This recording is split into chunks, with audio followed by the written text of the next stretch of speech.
মাহিন্দ্রা নমস্কার, আমি Sudipta Das, relationship manager SN motors Malda. আপনাদের সুবিধার্থে আরেকটা এডুকেশনাল ভিডিও করছি, সেটা হলো BS6 এর ডিপিএফ সিগন্যালস নিয়ে। ডিইএফ আর ডিপিএফ এর মধ্যে আমরা সবসময় কনফিউশন করে ফেলি। ডিপিএফ মানে হলো ডিজেল পার্টিকুলেট ফিল্টার।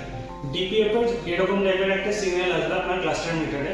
আসুন জেনে নিন ডিপিএফ সিগন্যাল আসতে গেলে আপনি কি করবেন। আমাদের শরীরে কোনো রোগ হতে গেলে যেরকম স্টেজ থাকে সেই রোগের, সেরকম গাড়ির ডিপিএফ এরও স্টেজ থাকে। তিনটে স্টেজে গাড়ির ডিপিএফ হয়। আসুন জেনে নিই সেই তিনটা স্টেজ সম্পর্কে।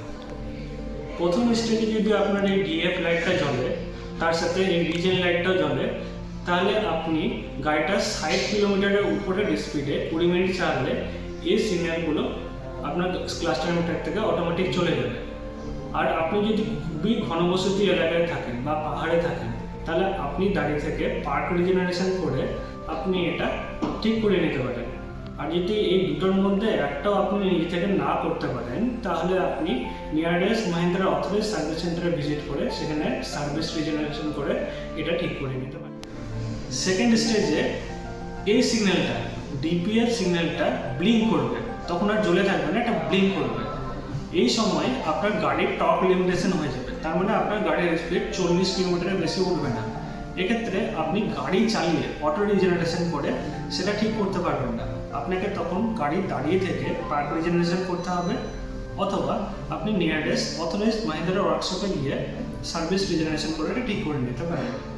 3 নম্বর এবং ফাইনাল স্টেজে আপনার ডিপিএফ এর এই লাইটটা জ্বলবে, তার সাথে সাথে ওবিডি লাইটটা জ্বলবে।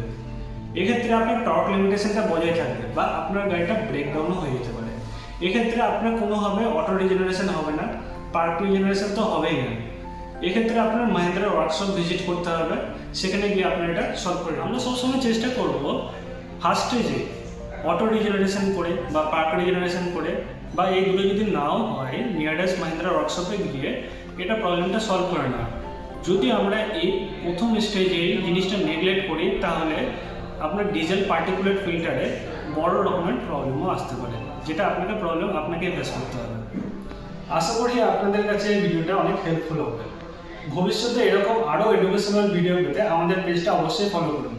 আর আপনাদের মাহিন্দ্রা গাড়ির সার্ভিস বা কোনো কোয়ারি থাকতে গেলে কমেন্ট বক্সে পিন করতে পারেন। ধন্যবাদ।